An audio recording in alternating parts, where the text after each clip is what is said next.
Hey guys, welcome to a brand new video to the channel and welcome to quite the post Jagex has just made on the homepage. So they've made a post regarding the future of microtransaction, and in my opinion this is their last swing at the bat at being able to tackle RuneScape 3's biggest problem for future growth. So in this post they basically go over some strategies and some things they're looking to implement over the next 3 months to tackle microtransactions, and also to gain a relative amount of feedback and opinions on what they're trying to do. Now, one thing I would say, I'm going to put the link to this video in the video description.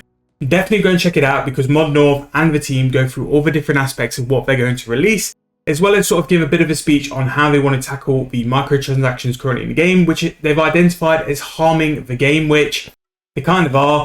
And it just seems to be the final swing they're going to get from the community in terms of fixing this problem. So what they've highlighted in the early speech is that microtransactions has basically been how RuneScape's made its money and how it survived, but it's harming the base of the game. It's harming the community. The player base is not growing, which is probably the first time they've mentioned the player base, and the fact it's struggling to grow in a very long time. It does have a very raw and honest feel in terms of the videos and what they're sort of putting across on what they're trying to tackle as well.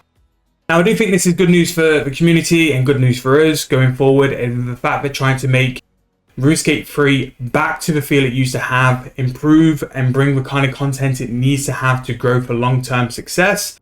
It's just one of those things that with this kind of subject now, there's always that pullback of, well, we've already said we're going to do it.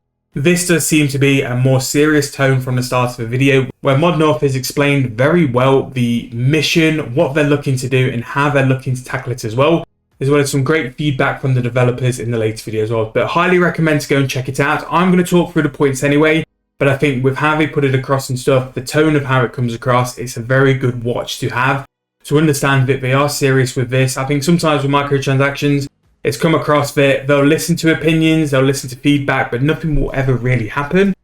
Might have been a little bit of a tone change here and sort of a change in direction of how they're going to approach it with some big points which we're going to talk about now.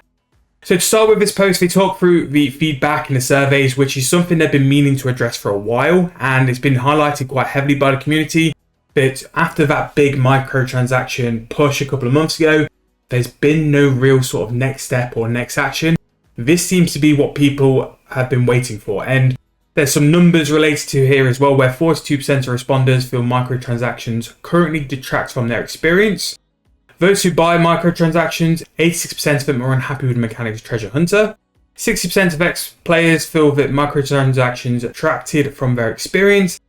And 63% of players will be more likely to return if microtransaction and XP relating to microtransaction purchases was tackled. And I think this one's important as well. 63% of the player base possibly looking at coming back could be massive for this game, and at this point, it's what the game needs. So what they're going to be doing is doing something called experiments. And experiments are going to be tweaks they're going to be making into the game over the next 3 months, which are going to change it quite severely. But it's trying to see how the balance and how the game reacts and how the player base reacts to this as well. Now, one good thing they mentioned through this is they're going to be open on it and let us know quite in advance on when they're going to start doing this. So in terms of some of these, we're going to have 3 different experiments, each with a month lifespan. So in July, they're going to disable Treasure Hunter, which as soon as that's mentioned, that is the big one. That is the big hit on the big ship. To not have Treasure Hunter in the game for at least a month will be massive to see the changes in GP coming into the game, XP gain per day, all this different thing from something which can supply so much. It'd be really interesting to see. And I also think off the back of this, that especially with proteins being reduced and all these items being reduced coming into the game, price of skilling items will go up, which for the game economy might give it the first sort of movement it needs to start healing and processing again. Off the back of that, they've mentioned that there's going to be a double XP in August, which is great for us. It gives us an extra little bit of notice that double XP is coming, and we can prepare for that as well. Not only is double XP coming in August, but they're going to disable all Treasure Hunter skilling items. So no proteins, no dummies, no lamps are going to be able to be used with double XP in August, which I think is going to be a pretty big thing, which it's just going to mean that skilling items are going to spike. All these brand new skilling methods, people are going to have to use those instead of proteins, instead of dummies.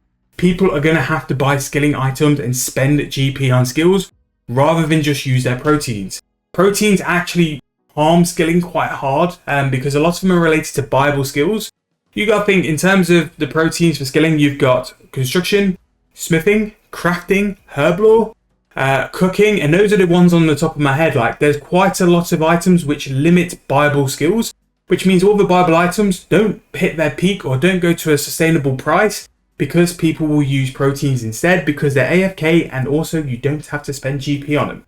So that is going to be an absolute massive one. In September, they're going to bring a lot of old overrides into the game. So another part of a microtransaction which people kind of don't focus on as much as Treasure Hunter is all the cosmetics, all the skins. They're going to release all these again in the marketplace, some which were only purchasable on Treasure Hunter as well. And that's going to come out in September, where they release all this as well to see if it's a big push on cosmetics or if it's a Treasure Hunter and stuff like that. But these experiments, like I mentioned earlier, they're going to be sort of mentioned before they're going to be released.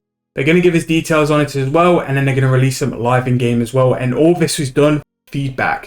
So anytime these updates release, what they're looking for is for us as a community to give them feedback and to let them know what we think, what our opinion is, has it had a massive effect.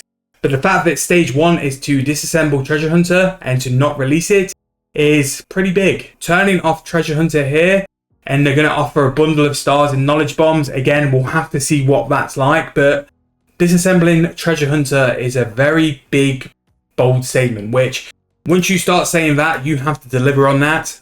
You can't just assemble Treasure Hunter and release these brand new packages, which are even worse.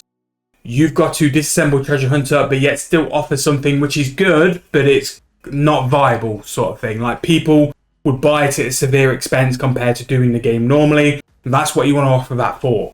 But these are 3 pretty big sort of things to release. The cosmetic one, not as much, but I think the double XP event in August without the ability for proteins and dummies is going to cause massive spike in skilling item. And I'm really sort of excited because for me, money making videos with a double XP aren't as much of a hit as what they could be. Like, a lot of people will sort of save their proteins for when this happens, their dummies for when this happens.